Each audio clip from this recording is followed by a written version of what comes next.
Bonjour à tous, j'espère que vous allez bien. Alors, j'espère que vous avez passé de bonnes vacances. Peut-être que certains sont encore en vacances au moment où j'enregistre cette vidéo. Donc, poursuivez ces vacances dans la joie et le bonheur hein, pendant cette saison Lion et cette Vénus en Lion rétrograde qui peut, pour certains, être un peu compliqué à certains moments à gérer, mais qui ramène des qualités du cœur dans nos vies. Donc, c'est une période importante pour la vie relationnelle, pour repenser sa vie relationnelle d'ailleurs. Donc, aujourd'hui, on se retrouve avec l'analyse de la nouvelle lune en Lion qui a lieu le 16 août 2023 à 11h38 heure de Paris. C'est une nouvelle lune qui aura lieu sur le 23e degré du signe du Lion, 23 degrés et 17 minutes pour être exact. Alors, du coup, qui sera concerné par cette nouvelle lune en Lion? Particulièrement les natifs du Lion et puis tous les signes de la croix fixe, hein, les natifs du Verseau, du Scorpion et du Taureau qui seront les principaux concernés. Comme vous le savez, une nouvelle lune, c'est toujours l'occasion de démarrer quelque chose de neuf dans le domaine concerné.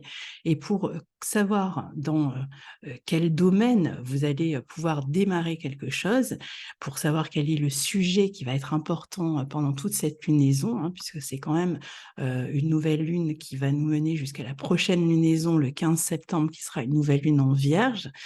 Et donc, eh bien, vous pouvez déterminer déjà dans quelle maison cette nouvelle lune a lieu pour vous, et puis après vous référez aux tutos en barre de description qui vont vous permettre de savoir quel domaine est touché pour vous, et donc là où vous pouvez démarrer quelque chose de neuf dans ce mois à venir.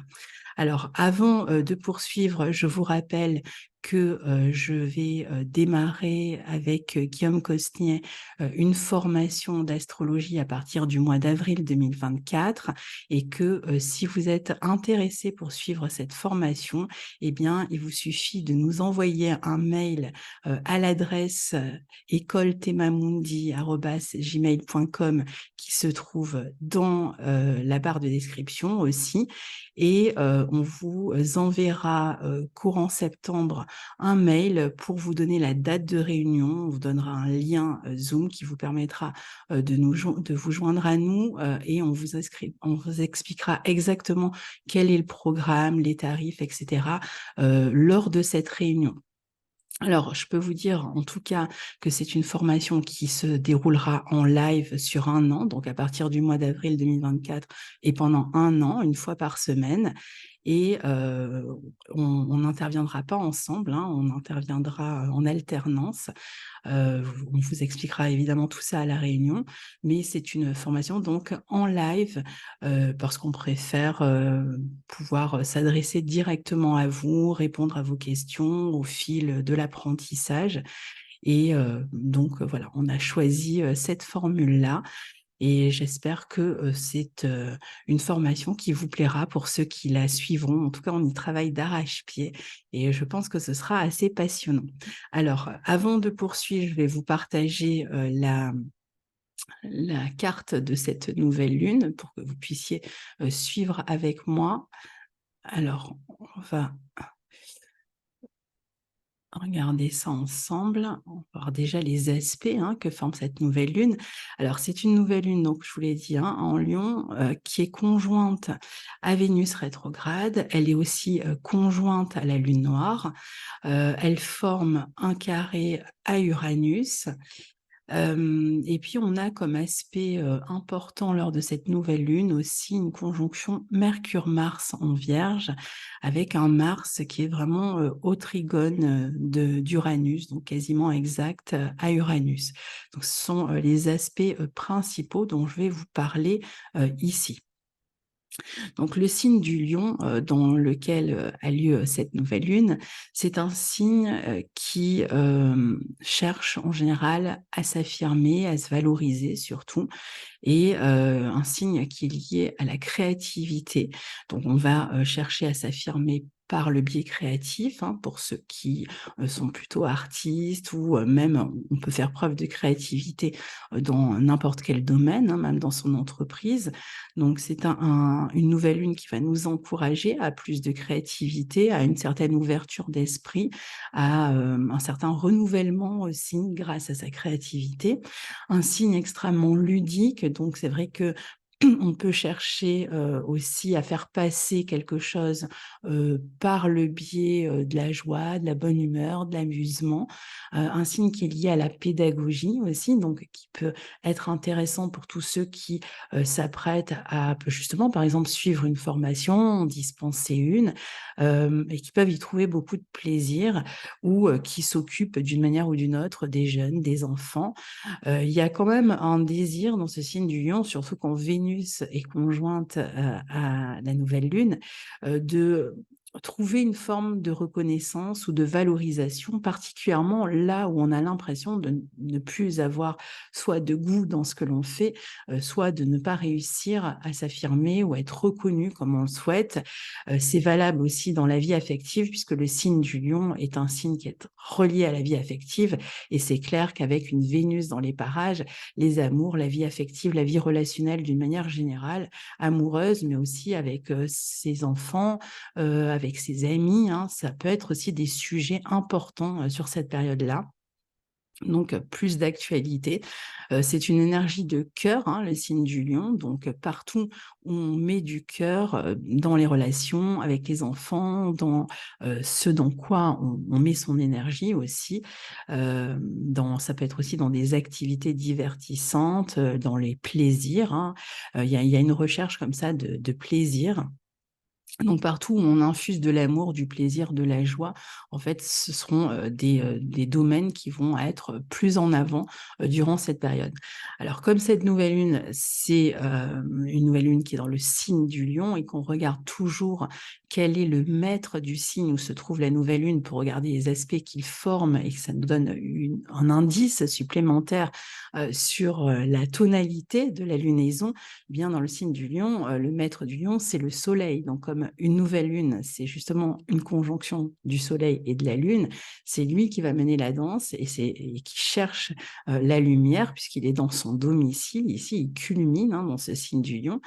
Et la conjonction à Vénus rétrograde va renforcer donc fortement ce besoin de briller, de durer dans le temps, de continuer à faire ce que l'on aime, de poursuivre par exemple des relations avec les personnes que l'on aime. Il y a une volonté dans ce signe fixe du lion d'installer dans la durée une situation qui nous fait du bien. Alors qu'il s'agisse d'une relation, d'une activité, d'une n'importe quelle situation. Donc il y a à la fois avec ce rythme fixe, cette volonté en fait de maintenir une situation, mais le signe du lion, c'est le signe où la lumière, en même temps, est en phase descendante. C'est-à-dire que bien qu'elle culmine, la lumière, elle est quand même en train de décliner. Les jours se raccourcissent et il y a une forme de conscience comme ça d'un déclin. C'est le signe de la royauté, mais en même temps, la crainte de celui qui est sur le trône de voir sa place, de perdre sa place en fait, hein. Et donc, il y a cette conscience à la fois d'une volonté, disons qu'il y a plutôt une volonté de briller, et en même temps, il y a une conscience peut-être du déclin qui pourrait se produire, de cette perte du trône qui pourrait se produire, perte de pouvoir, qui est plus palpable quand on est dans le signe du lion, donc dans les domaines que j'ai cités, dans les relations particulièrement, il pourrait y avoir cette menace en fait de perdre une situation, de perdre sa place. Il y a toujours cette peur dans le signe du lion de perdre son pouvoir ou de son autorité, c'est-à-dire de voir ce que l'on souhaitait être maintenu, ce que l'on voulait être éternel, d'une certaine manière, prendre fin. Donc il y a cette sensation dans ce signe du lion que tout le monde peut avoir. D'ailleurs, c'est quelque chose que vous pouvez constater Souvent, quand vous êtes en été, surtout, au mois d'août, hein, plus qu'au mois de juillet, on a, toujours cette sensation, en fait, que, tout ce qui est bon, tout ce qui nous plaît, tout ce qui nous amuse, si on est en vacances, par exemple, que toutes ces bonnes choses, en fait, que ce temps de repos, va prendre fin, qu'on va pas pouvoir le maintenir et en fait, cette sensation comme ça d'être à la fois dans quelque chose qui nous fait plaisir, qui nous fait du bien et cette sensation, en fait, qu'on est sur le point de le perdre peut être beaucoup plus palpable, en fait, durant cette période. Alors le mois d'août, justement, c'est est vraiment, étant au cœur de l'été, on sent qu'on va vers cette bascule et que la rentrée approche et qu'on ne pourra pas éternellement s'amuser, que le devoir va nous appeler. C'est pourquoi, en attendant, comme dirait, Stromae: «Alors on danse». Donc la nouvelle lune, je vous disais, elle est aussi conjointe ici à la lune noire, donc elle va mettre en relief, le besoin, de se démarquer, de trouver sa place dans une relation, la difficulté peut-être à le faire, à se faire remarquer, à être reconnu ou à trouver sa place. Donc ça peut, créer des sensations d'insécurité, qui peuvent éventuellement ramener un peu des vieux scénarios à la surface. Il peut y avoir aussi l'envie d'un côté de s'attacher à quelqu'un, de développer davantage les liens d'une relation, comme si quelque chose empêchait peut-être une relation, de s'épanouir complètement. Par exemple, il peut y avoir une forme de dichotomie entre un attachement affectif et les enfants, par exemple. Il peut y avoir une problématique entre un lieu de résidence d'une personne et la possibilité de vivre, par exemple, près de cette personne. Donc, il peut y avoir globalement des conditions extérieures qui déstabilisent en fait cette volonté de maintenir une situation ou une relation peut être le travail, la famille, il peut y avoir comme ça des empêchements extérieurs qui, posent cette problématique-là et qui viennent déstabiliser, une situation. Ça peut être des problématiques dans lesquelles la figure féminine peut amener à redéfinir son couple ou sa relation à d'autres personnes, aux femmes, à des amis. Ça peut être aussi, des, des choses qui se maintenaient ou des situations, des relations qui se maintenaient depuis longtemps et qui, par le biais d'éléments extérieurs et bien, sont amenées à être redéfinies, voire parfois à être rompues même, hein. Donc ici, il y a cette idée de changement, en fait, dans la relation, à l'autre, à cause d'éléments extérieurs et donc qui réclament un repositionnement et qui font que quelque chose peut-être dans quoi on mettait du cœur et bien, est sur le point soit de changer, soit, éventuellement d'être rompu. La relation mère-fille peut fortement aussi évoluer sur cette période. Elle peut être redéfinie, donc là pareil, passer par des ruptures, des prises de conscience ou, par plus d'indépendance. On, prend plus d'indépendance si on était extrêmement proche, peut-être trop proche dans certains cas. En tout cas, il est clair qu'avec le carré à Uranus, tout ce qui pouvait nous amener à une forme de dépendance, affective à l'autre, particulièrement, dans les relations à une femme, peuvent, évoluer, sur cette période grâce à des prises de conscience ou à des situations extérieures.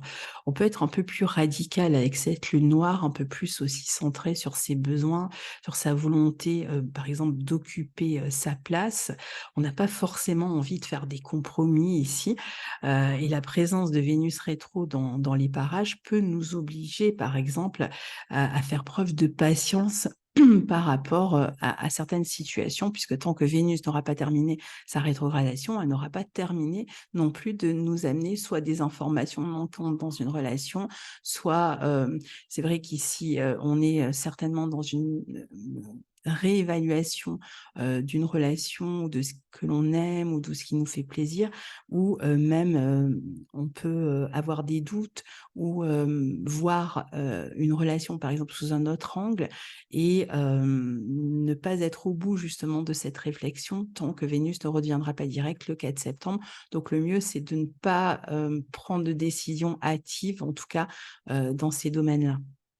Donc prendre le temps de la réflexion. Il y a quand même, vraiment ici l'envie d'occuper sa place et de ne pas se la laisser voler aussi, hein, dans certains cas. Donc ça va, beaucoup concerner évidemment la vie relationnelle et les contrats éventuellement. Hem, Ici, c'est vrai que Vénus est rétrograde, mais qu'elle est en train de s'en éloigner. On a pu, récemment renouer avec des situations ou des personnes du passé et on est peut-être sur le point aussi de s'en séparer. Alors quand je dis de s'en séparer, c'est pas forcément de rompre, hein, ça peut être juste on a retrouvé des personnes, mais des éléments extérieurs peuvent nous amener à nous en éloigner. Par exemple, la personne vit à distance ou ce genre de choses et donc, il peut y avoir une séparation dans l'air, un éloignement dans l'air. Alors certes, ces retours en arrière ont certainement été des moments de joie, de partage ici, de plaisir, hein. Ça a pu être des personnes qu'on a retrouvées pendant un moment ou des lieux du passé éventuellement, sur lesquels on est, revenus, des moments de plaisir qu'on a vécus, mais on est plutôt ici sur le point de s'en séparer. Sans doute que grâce à ces retrouvailles ou grâce à ces retours en arrière, parfois grâce à une réflexion, une intériorisation, on commence à y voir plus clair justement.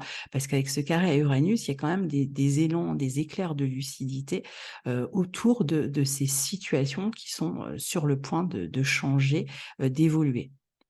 Et donc, certainement aussi, encore, jusqu'au 4 septembre, une réflexion sur, ce qu'on va pouvoir projeter ou pas, par la suite, avec ces personnes.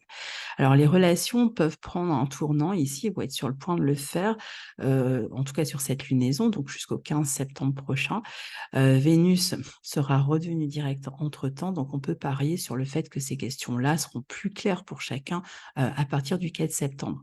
Alors c'est valable aussi, pour les binômes, pour les collaborations, pour les associations et aussi sur toutes les questions d'argent qui pourraient être en attente où là c'est pareil, il peut y avoir des éléments extérieurs qui amènent, des prises de conscience ou qui nous amènent à redéfinir des situations. On peut même, s'ouvrir à de nouvelles possibilités dans ce sens-là et commencer à, les mettre en place à partir du 4 septembre. Dans l'attente, cette nouvelle lune peut nous rendre parfois un peu impatients, hein, parce qu'il y a ce carré à Uranus, ce caractère un peu d'urgence, ou d'impatience ou de nervosité parfois, donc on est plus excitable, plus irritable, hem, à cause de ce carré. Donc, en dehors de la possibilité de voir des situations prendre fin ou des retrouvailles arriver à terme, le carré d'Uranus peut aussi apporter son lot de stress et donc plus de tension dans les relations ou au sujet de la vie matérielle, peut-être plus de dépenses, des dépenses inattendues et donc il va falloir essayer de retrouver la main là-dessus, mais je pense que ce sera plus simple à partir de la nouvelle lune en Vierge, puisque le 15 septembre prochain, puisqu'elle est plutôt, elle, dans le sens de l'économie, et puis en plus, elle sera bien aspectée. Vous le verrez, les planètes qui traverseront la Vierge seront bien aspectées à Jupiter et Uranus. Donc ici, pour l'instant, on a des situations de rupture, parfois définitives, où il n'y avait pas assez de liant, par exemple, dans les relations pour maintenir une relation ou tout simplement parce que, parfois on a, tiré une leçon nécessaire, liée à une ancienne relation, une ancienne situation, qu'on n'avait pas encore pu intégrer et donc, justement pendant cette nouvelle lune, on pourra l'intégrer. Donc il sera, question quand même bien souvent de se libérer d'un poids, d'une situation, d'une relation contraignante qui ne nous permet qui ne nous permettait plus, pardon, de nous sentir valorisés, même si ça peut se faire sous forme de tension et ça peut être vécu quand même comme une libération. Mais, ça aura en tout cas, au moins l'avantage de libérer, la tension qui est latente. On reste quand même, dans une période où on peut retrouver, des personnes du passé puisque Vénus reste rétrograde encore, hein, et on va être de toute façon aussi en même temps, hein, en recherche de stimulation, d'inconnu, de découverte. Donc c'est même un bon moment, pour faire de nouvelles rencontres, sur le plan affectif, mais avec, peut-être des, enfin qui nous demandent de sortir de notre zone de confort ou, des relations qui peuvent être extrêmement stimulantes, mais qui n'ont pas forcément vocation de durer.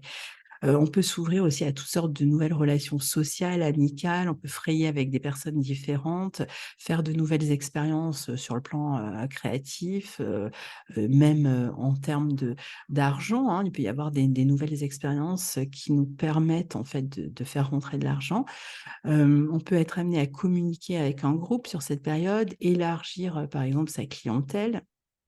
Proposer des activités inédites qui sont plus en accord avec soi, qui nous font plus vibrer, hein, tout simplement, et donc de retrouver encore une fois, hein, c'est quand même le message essentiel du cœur en fait dans ce qu'on fait, de la palpitation, de sortir d'une forme de routine en fait, hein, que ce soit dans la vie relationnelle, dans son quotidien, de s'ouvrir à des expériences qui peuvent être vraiment incroyables et qui sont peut-être impossibles d'habitude et qui là sont inédites. On peut même faire bouger par exemple son réseau si nécessaire pour, développer ses projets. Il est clair en tout cas qu'on sort de la routine, du train-train des habitudes ici. Alors c'est pas évident parce qu'on est dans un signe fixe et en même temps, si on n'est pas capable si on se raidit un peu trop et qu'on n'est pas capable justement de s'ouvrir à de nouveaux rythmes ou de nouvelles expériences ou de nouvelles personnes, eh bien, on peut le vivre de manière plus souffrante. Donc, mieux vaut, en fait, surtout que ça risque d'être vraiment sur un moment assez court, ben, justement, voir un petit peu ce que ces situations ont à nous apprendre, à quel niveau elles permettent qu'on s'ouvre à d'autres champs d'expérience ou à d'autres champs relationnels. Autre impact possible, ce sont les bouleversements imprévus par rapport à ce qui était planifié, par rapport à ce qui était imaginé. Alors, c'est pas forcément des bouleversements négatifs, hein, c'est juste des changements de dernière minute qui vont réclamer une certaine adaptation ou du moins une ouverture d'esprit, là encore, car très souvent, en réalité, ce transit pourrait vraiment nous ouvrir à de nouvelles opportunités si on accepte de libérer les tensions et donc aussi si on accepte cette part d'inconnu ou cette instabilité euh, momentanée. Alors c'est vrai que ça peut bouleverser un petit peu nos valeurs parfois, hein. Il peut y avoir des conflits ici avec des enfants ou à propos des enfants dans la vie amoureuse. Il peut y avoir une notion un peu de rébellion aussi, hein, dans ces domaines-là. Ça peut être des enfants, qui cherchent à avoir, plus d'indépendance, plus de liberté, donc on peut se heurter à eux, dans ce sens-là. Donc ça va nécessiter quand même de la compréhension et peut-être un positionnement différent. Alors, avec ce mélange, carré, lion-taureau, hein, qui ont un thème commun autour des valeurs, de la valorisation, les questions d'argent touchant les enfants, les dépenses, les questions de la position que l'on occupe auprès des enfants, particulièrement dans les couples recomposés aussi, mais pas seulement, aussi l'arrivée d'un enfant peut bouleverser pendant un temps, sur cette lunaison, un couple où, toutes ces questions peuvent être aussi sujettes à tension, car elles peuvent un peu désorganiser la vie, faire débat dans le couple, c'est la même chose sur, la notion d'éducation. Alors, il sera certainement, question, d'adopter un point de vue différent, de regarder les choses sous un nouvel angle. C'est tout de même, là où nous mène cette Vénus rétrograde au carré d'Uranus tout au long de son transit, hein. Je rappelle qu'il y aura eu 3 carrés à Uranus, le 3e est à venir, en septembre, et c'est valable dans la vie amoureuse, même sans enfant, hein, ou dans toutes sortes de collaborations. Ou encore une fois, je le rappelle, il s'agit de s'ouvrir à l'inconnu ou à autre chose que ce qu'on avait, imaginé, seul, soi. Alors Mercure et Mars, je vous les ai montrés, sont en Vierge conjoints lors de cette nouvelle lune. Mars est au trigone d'Uranus, donc en plus d'amener, pas mal de mouvements, de déplacements, de voyages peut-être sur cette lunaison, cette conjonction, en bon aspect d'Uranus va amener aussi un esprit, très stratège, très analytique pour régler ces situations et je dirais même assez de sagesse et donc, ça c'est vraiment la note d'espoir de cette nouvelle lune, c'est que, il y a en même temps un esprit beaucoup plus posé, même si Mercure est conjoint à Mars ici, donc il y a quand même, une irritabilité, palpable, mais je dirais que, le fait que les planètes soient en Vierge, amène un côté un peu posé, hein, comme, au niveau de la réflexion. Alors la pensée et l'action se coordonnent intelligemment ici pour régler des affaires pratiques, pour faire preuve de bon sens, hein, dans ce signe de la Vierge, pour prendre des décisions rapides ou s'adapter justement à ces nouvelles conditions, pour exprimer son point de vue aussi, pour s'attaquer par exemple aussi à tout ce qui est sujet d'ordre pratique lié à ces situations, ces relations un peu déstabilisées ou insécurisantes. Ça peut être aussi pour, s'attaquer à des domaines techniques, hein, pour convaincre aussi, pour défendre son point de vue, pour débattre, mais en adoptant, malgré tout une position modérée ou sage, puisque, le signe de la Vierge va, nous y aider. On aura besoin en tout cas de comprendre, je pense, une situation, d'y réfléchir, de préparer un événement, de sous-peser, de l'organiser, de le gérer, d'autant plus que Mercure s'apprête bientôt à rétrograder.